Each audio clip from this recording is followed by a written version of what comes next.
ওগো সুন্দর লা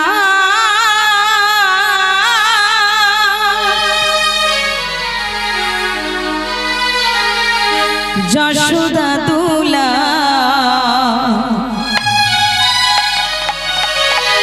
বৃন্দাবন বিহারী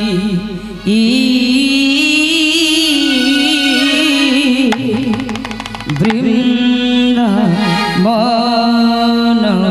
বিহারী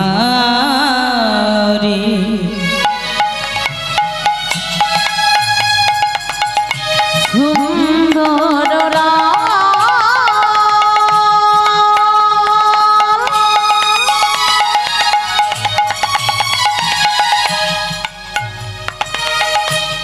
যশোদা দুলাল বৃন্দাবন বিহারী বৃন্দাবন বিহারী ভক্ত ডাকিলে রহিতে পারনা ভক্ত ডাকিলে রহিতে পারো না ইহাই তবে দিতে শুনি বৃন্দাবন বিহারী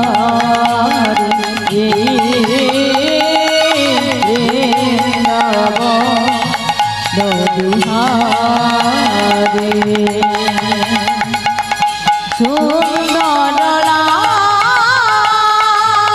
যশোদা দুলাল বৃন্দাবন বিহারী বৃন্দাবন বিহারী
বুড়িমা 20 বছর ধরে ভগবানকে ডাকছে, হে গোবিন্দ দেখা দাও দেখা দাও দেখা দাও দেখা দাও।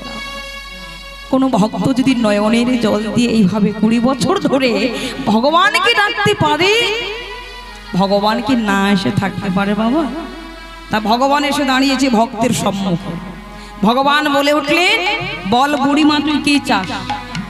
ডাকলি বুড়ি বছর 20, বল বুড়ি তুই কি চাস? বুড়িমা বলে উঠল, হে গোবিন্দ আমি চোখে ভালো করে দেখতে পাই নাই, আমার চোখের দৃষ্টি শক্তি ফিরিয়ে দাও। আমার ছেলের বিয়ে হয় নাই, বিয়ে দিয়ে দাও। আর আমাকে টাকা পয়সা ধন সম্পত্তির মালিক করে দাও। ভগবান বলে উঠলেন, বুড়িমা ডাকলি বুড়ি বছর পরে শেষে তুই এই চাইলি? বলে হ্যাঁ প্রভু, আমি চোখে দেখতে পাই না, আমার চোখের দৃষ্টি শক্তি ফিরিয়ে দাও। আমার ছেলের বিয়ে হয় নাই, বিয়ে দিয়ে দাও, আর আমাকে টাকা পয়সা ধন সম্পত্তির মালিক করে দাও। ভগবান তখন বলে উঠলেন, বুড়িমা তোকে তিনটে দেব না, একটা দেব, তোকে তিনটে দেব না। বুড়িমা তখন বলে হে গোবিন্দ, তবে তোমায় ডাকতেও ছাড়বো না। তাই বুড়িমা ডেকে যায়, আর ভগবান না এসে থাকতে পারে না, বারবার ভক্তের কাছে ছুটে আসে। ভগবান বলছে, হে বুড়িমা, শেষে তোকে একটা অপশন দিচ্ছে। বলে কি না, যা চাইবি একটা চেয়ে নে। বুড়িমা তখন মনে মনে চিন্তা করছে যে যদি আমি বলি আমার চোখে দৃষ্টি শক্তি ফিরিয়ে দাও, তাহলে আমার ছেলের বিয়ে হবে না, টাকা পয়সা হবে না, দরকার নেই। আমি এমন একটা চাইবো, একটার মধ্যে যেন তিনটে পেয়ে যাই। হে গোবিন্দ, তুমি 5 মিনিট বসো। ভগবান বলছে 5 মিনিট কেন, ভক্তের জন্যই আমি 5 ঘন্টা বসতে পারি। বুড়িমা তখন মাথা চুলকাচ্ছে, কি চাইবো, কি চাইবো, কি চাইবো। হে গোবিন্দ, তুমি যদি দাও ডালে ডালে, আমি যাই পাতায় পাতায়। হে গোবিন্দ, কি চাইবো, কি চাইবো। গোবিন্দ, আমার মনে পড়েছে গোবিন্দ, আমি যেন সোনার ঘাটে বসে আমার নাতি নাতনিদের মুখ দেখতে পাই। আমি যেন সোনার ঘাটে বসে নাতি নাতনিদের মুখ দেখতে পাই। মায়েরা কিছু বুঝলেন? আচ্ছা, সোনার খাট মানে কত টাকার মালিক, কত টাকার দাম হতে পারে? 1 টাকা 2 টাকা নয়, 1000 2 টাকা 2000 টাকা নয়, কি তার আরো অনেক অনেক বেশি। আচ্ছা মায়েরা, নাতি নাতনি কখন হয়? কি গো? আরে বাবা, ছেলে পুলের বিয়ে হলে তবে তো নাতি নাতনি হয় নাকি? বুড়িমা চোখে দেখতে পায় না, নাতি নাতনিকে দেখতে চাইছে। তার মানে ছেলের বিয়ে হলো, নাতি নাতনি হলো, চোখের দৃষ্টি শক্তি ফিরে পেল, আর কোটি টাকার মালিক হয়ে গেল। আর শাস্ত্রে বলছে, যে জনে কৃষ্ণ ভজে সে বড় চতুর, চাতুরালি না করলে কৃষ্ণ প্রাপ্তি হয় না। নিতাই গৌর হরি বল, হরি বল। মায়েরা একটু উলুধ্বনি করো, বলো ভগবান কৃষ্ণচন্দ্র কি জয়, ভগবান কৃষ্ণচন্দ্র কি জয়। আহা কৃষ্ণ এলো বৃন্দাবনে, এটা একটা বৃন্দাবন, দেখো বৃন্দাবন। যত্র থাকে তুলসী কানন তত্র হয় বৃন্দাবন। যেথায় হয় গোবিন্দের নাম সংকীর্তন, সেথায় হয় বৃন্দাবন। আর যেথায় হয় আপনাদের মতো ভক্তের সমাগম, সেথায় হয় বৃন্দাবন। আর একটা দেহ বৃন্দাবন, তাই না বাবা? আহা কৃষ্ণ এলো বৃন্দাবনে, কৃষ্ণ এলো বৃন্দাবনে, কৃষ্ণ এলো বৃন্দাবনে, কৃষ্ণ এলো বৃন্দাবনে। ওরা দেখে যা, দেখে যা, দেখে যা, দেখে যা, দেখে যা জনে জনে। কৃষ্ণ এলো বৃন্দাবনে, কৃষ্ণ এলো বৃন্দাবনে। ওরা দেখে যা, দেখে যা, দেখে যা, দেখে যা, দেখে যা জনে জনে। কৃষ্ণ এলো বৃন্দাবনে, কৃষ্ণ এলো বৃন্দাবনে।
দেখে যা জনে জনে কৃষ্ণ এলো বৃন্দাবনে কৃষ্ণ এলো বৃন্দাবনে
নারদ মুনি ছলনা করলেন।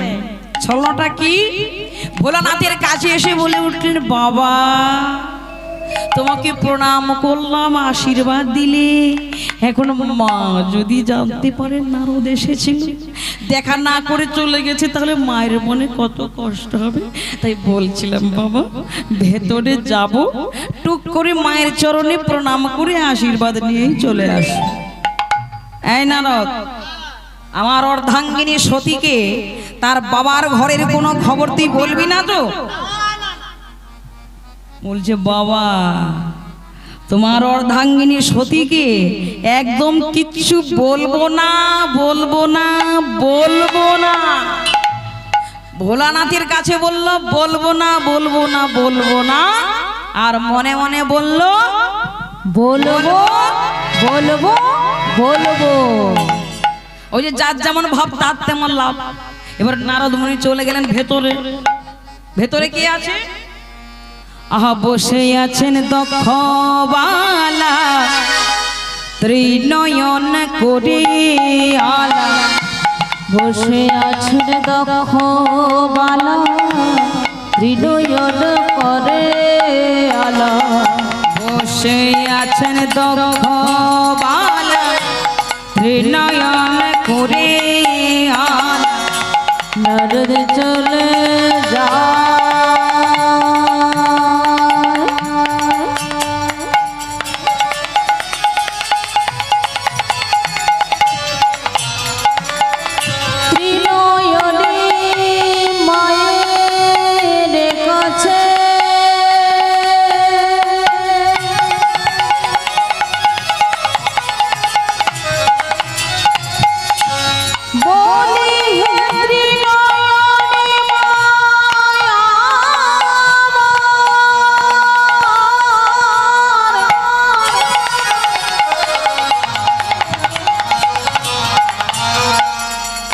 তুমি তো নামে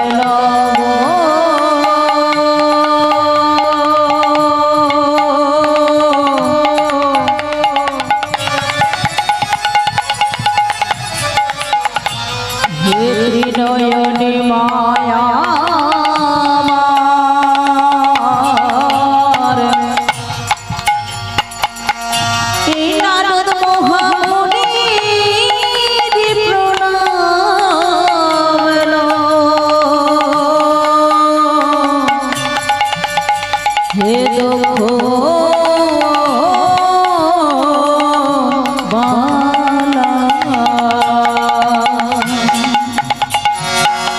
বসে বসে আছেন দেখো বালা ত্রিনয়ন করে আলা বসে আছেন দেখো বালা ত্রিনয়ন করে আলা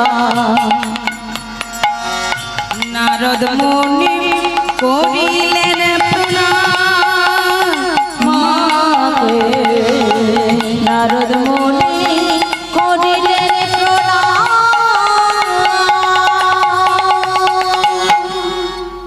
মায়েরা, এই যে মায়েরা এদিকে একদম কথা নয় তো, মায়েদের কাছে একটা কথা শুনেছি যে বাবার বাড়ি থেকে যদি একটা পাখিও আসে মনে হয় আদর যত্ন করে তাকে ঘরের ভিতরে নিয়ে যায়। তার নারদ মুনিকে দেখে সতী খুব আনন্দিত হলেন আর নারদের কাছে গিয়ে বলছে, নারদ জানো নারদ, অনেকদিন হয়ে গেল আমার বাবার ঘরে কোনো সংবাদ আমি পাইনি, তা তুমি তো ঢেকি জানে করে স্বর্গ মর্ত পাতাল আসা যাওয়া করো, বলো না গো আমার বাবা কেমন আছে, আমার মা কেমন আছে, বলো না গো। নারদ মুনি বলে উঠেন, ও বাবা, এই যে দেখছি এখানেও মেঘ না চাইতেই জল। বলছে, মা তোমার বাবার ঘরের সব সংবাদ আমার জানা আছে, আমি জানি, কিন্তু একটা সমস্যা আছে। সমস্যাটা কি না মা গো, তোমাকে বলবার আগে তোমার স্বামী ভোলানাথকে আমি বলে দিয়েছি মা, আর তোমার স্বামী আমাকে বলেছে যদি তার বাবার ঘরের কথা, মানে সতীর বাবার ঘরের কথা আমি তোমাকে বলেছে, তাহলে ত্রিশূল দিয়ে একেবারে শেষ করে দেবে। তাই মা আমার ভীষণ ভয় করছে, মা আমার ভীষণ ভয় করছে, আমি বলতে পারবো না। আচ্ছা মায়েরা, এই কীর্তনটা যারা মন দিয়ে শ্রবণ করছে বলুন তো, ভোলানাথকে এরকম ত্রিশূল দিয়ে নারদ মুনিকে মারার কথা বলেছিলেন? হ্যাঁ বলেনি, বিনয় করে বলেছিলেন যে নারদ, আমার অর্ধাঙ্গিনী সতীকে তার বাবার ঘরের কথা তুমি কোনো বলবে না। কিন্তু সংসারের যারা নারদ হয় তারা একটু রং চং মাখিয়েই বলে মা, তাই পরের কথা বিশ্বাস করার আগে আগে ভালো করে যাচাই করে তারপর বিশ্বাস করবে, নাহলে অপরের কথা শুনে কি গো, ঘাটে বাসন মানছে ও পাড়ার দিদি বলছে, এসে বলছে, কি রে দিদি তোর শাশুড়ি তোকে খেতে দেয় তো? বলে, না না খেতে দেয় না, পড়তে দেয় না, মারতে দেয় না, কিছুই করতে দেয় না। তাও পুকুর পাড়ের কথা শুনে ঘরে এসে শাশুড়ির সঙ্গে দমে ঝগড়া লাগিয়ে দিলে, হরিবল হরিবল, তাহলে সংসারে সুখ শান্তি থাকবে বাবা? অপরের কথা বিশ্বাস করার আগে আগে ভালো করে পরীক্ষা করে যাচাই করে তারপরে সংসারে গন্ডগোল ঝগড়াঝাটি করবেন মায়েরা। নিতাই গৌর হরিবল হরিবল। সাথে সাথে সতী বলছে, নারদ আমার বাবার ঘরের কথা যদি আমাকেই না বলো, আমার নাম হচ্ছে ক্ষেপচণ্ডী, আমি এমন অভিশাপ দেব তুমি জায়গায় দাঁড়িয়ে দাঁড়িয়ে ভস্ম হয়ে যাবে। নারদ মুনি চিন্তা করলেন, বাবা তো বিশাল বিপদে পড়ে গেছি, বললেও বিপদ আর না বললেও বিপদ, বললে শিবের কোপানল আর না বললে চণ্ডীর রসানল, যা হয় হবে, আজকে বলে পরে দৌড়ে পালিয়ে যাব, ওই ভোলানাথের সঙ্গে আমি দেখা করবোই না, দেখি ভোলানাথ আমার কি করতে পারে। হরি বল। নারদ মুনি বলছে, মা তোমার বাবা দক্ষ রাজা একটা যজ্ঞের আয়োজন করেছে, আর সেই যজ্ঞে সবাইকে নিমন্ত্রণ করেছে, একমাত্র তোমার স্বামীকে নিমন্ত্রণ করেনি মা, তোমার স্বামীকে নিমন্ত্রণ করেনি, তোমাকে নিমন্ত্রণ করেনি। এই কথা শুনে সতীর মনটা দুঃখে ভরে গেল। বলুন তো মা, আপনাদের বাবার বাড়িতে যদি কোনো যজ্ঞ হয় আর সেই যজ্ঞে যদি সবাইকে নিমন্ত্রণ করে, বেছে বেছে যদি আপনার স্বামীকে আর আপনাকে নিমন্ত্রণ না করে, কত কষ্ট হয় বুকের ভেতরে। তাই সতী বলছে, নারদ যাওয়ার সময় শুনে যাও নারদ, আমার বাবা যজ্ঞের আয়োজন করছে আর সেই যজ্ঞে সবাইকে নিমন্ত্রণ করেছে, আমার স্বামীকে নেমন্তন্ন করে, তবু আমি যাব। আর কেন যাব জানো? আমার স্বামীকে ছোট করবার জন্য নয়, আমি আমার বাবার কাছে জবাব চাইবো কোন অপরাধে আমার শিবের মতো স্বামীকে নিমন্ত্রণ করেনি। যে শিব সত্য, শিব চির সুন্দর, শিব চির সত্য, তাকে তিনি নিমন্ত্রণ করেনি। আমি এর জবাব চাইব। আমি আরো জানতে চাইব এই পৃথিবীতে যত যত যজ্ঞ হয়েছে আজ অবধি শিব বিহির যজ্ঞ হয়নি আর হবেও না। নারদ মুনি চলে গেলেন। ভোলানাথ বলে উঠলেন, কি ব্যাপার? নারদ চলে গেল অথচ দেখা করে গেল না, তার মানে কিছু একটা গন্ডগোল পাকিয়ে দিয়েই চলে গেছে। যা ভাবলাম ঠিক তাই হলো। বেশ কিছুক্ষণ পরে সতী এসেছে স্বামীর কাছে, আর স্বামীর চরণ দুটি জড়িয়ে ধরে বলছে, ওগো স্বামী গো, ওগো প্রাণনাথ,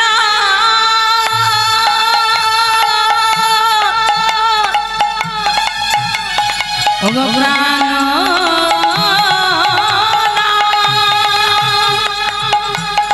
পিতার গৃহে যাব আমি, তুমি আমার অনুমতি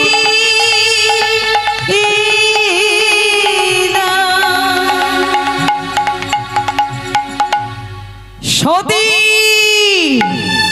তোমার বাবা যজ্ঞ করছেন, সেই যজ্ঞে আমাকে নিমন্ত্রণ করেনি, তোমাকে নিমন্ত্রণ করেনি। বিনা নিমন্ত্রণে তুমি যজ্ঞে অংশগ্রহণ করবে কি করে? যজ্ঞে যাবে কি করে? তোমার যাওয়া হবে না, আমি তোমাকে যেতে দেব না। আর যখনই বলছি যেতে দেব না, সাথে সাথে সতী বলছে, আমি যাব, আমি যাব, যাব, যাব। আর যখনই ভোলানাথ ত্রিশূল দিয়ে আটকাতে যাবে, যেতে বাধা দিচ্ছে, সতী বলে উঠে, পারবে? পারবে তুমি আমাকে আটকাতে? পারবে তুমি আমাকে বাধা দিতে? তাই সতী কি করলো দেখুন বাবা। ছিল এক, হলো 10। 10 মহাবিদ্যা রূপ ধারণ করলে। কখনো দেখছেন কালী, কখনো তারা, কখনো ভৈরবী, কখনো কমলা, কখনো বেগুনা, কখনো ছিন্নমস্তা।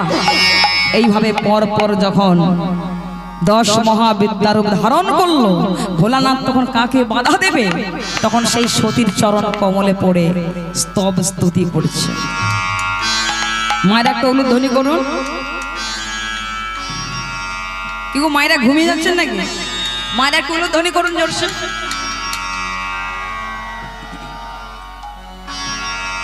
বাবার একটু হরধ্বনি করুন, একটু শঙ্খধ্বনি করবেন মায়েরা।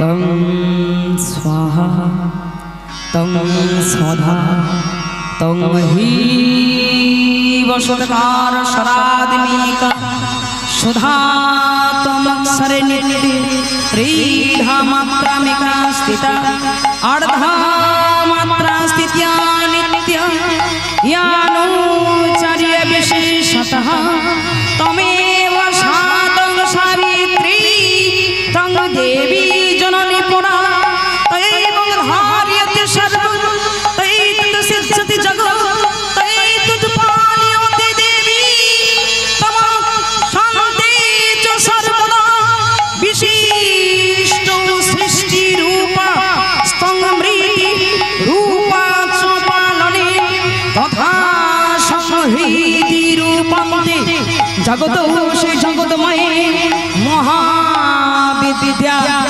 মহামায়া মহামেধা মহাস্মৃতি মহামোহা চ ভবতি মহাদেবী মহাশূলী প্রকৃতি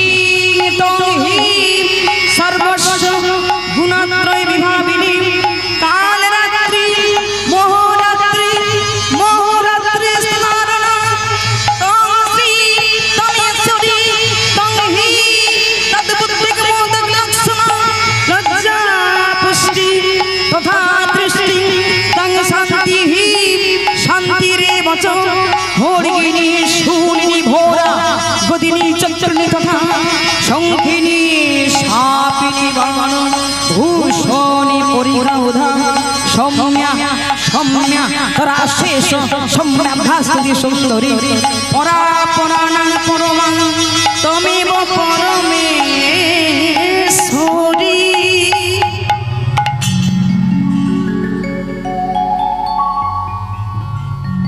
ভোলানাথ বলে উঠলেন, সতী তোমার যেখানে ইচ্ছা খুশি তুমি সেখানেই যেতে পারো, তার আগে এই ভয়ঙ্কর ভয়ঙ্কর রূপগুলো তুমি সম্বরণ করো। আর সতী নিজের রূপে ফিরে এসে বলে ওঠে, ঠিক তো, যখন আমি ভালোই ভালোই বললাম বাবার বাড়িতে যাব, তখন তুমি আমাকে যেতে দিলে না, আর যখন এই ভয়ঙ্কর ভয়ঙ্কর রূপগুলো তোমাকে দেখালাম তখন বলছো যাও। আরে বাবা, এমনি ভাবে যাব কেন? এতদিন পরে বাবার বাড়িতে যাব, ভালো শাড়ি দেবে, দু চার খানা গহনা দিয়ে আমাকে সাজিয়ে দেবে। কি গো মা, এটাই হচ্ছে মেয়েদের প্রাইমারি ডিমান্ড। যখনই বাবার বাড়িতে যাবে, শোনো না, আমাকে একটা ভালো শাড়ি এনে দাও না গো। আরে এই তো কয়েকদিন আগে একটা ভালো শাড়ি তোমাকে এনে দিলাম, তোমার আলমারি ভর্তি শাড়ি রয়েছে, আবার শাড়ি চাইছো? আরে ওগুলো তো পুরনো হয়ে গেছে, বাবার বাড়িতে যাবো, একটা ভালো শাড়ি না হলে হবে না। হরি বলো রাধে রাধে।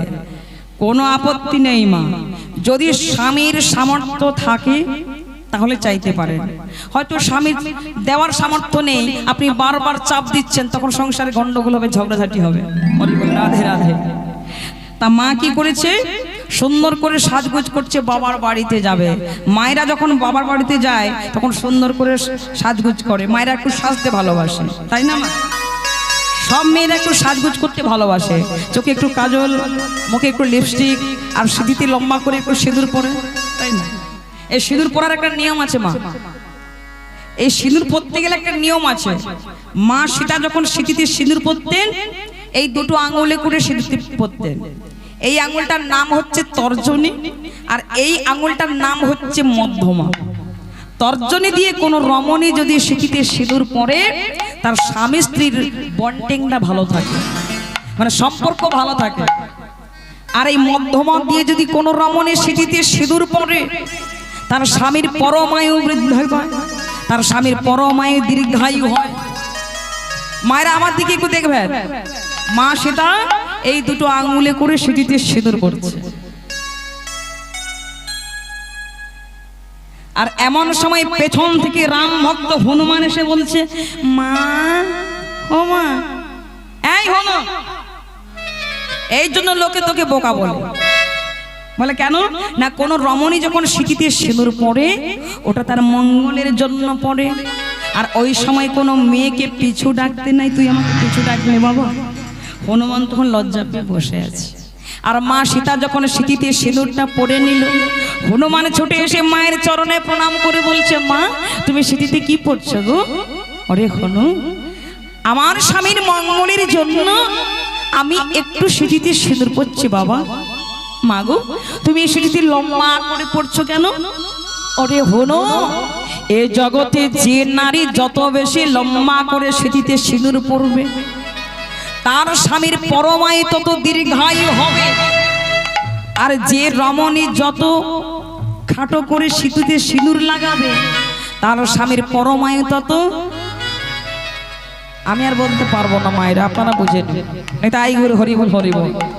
তা হনুমান চিন্তা করছে, একটু সিঁথিতে সিঁদুর পড়লে যদি আমার প্রভুর এত বেশি মঙ্গল হয়, তাহলে বেশি পড়লে বেশি মঙ্গল হবে।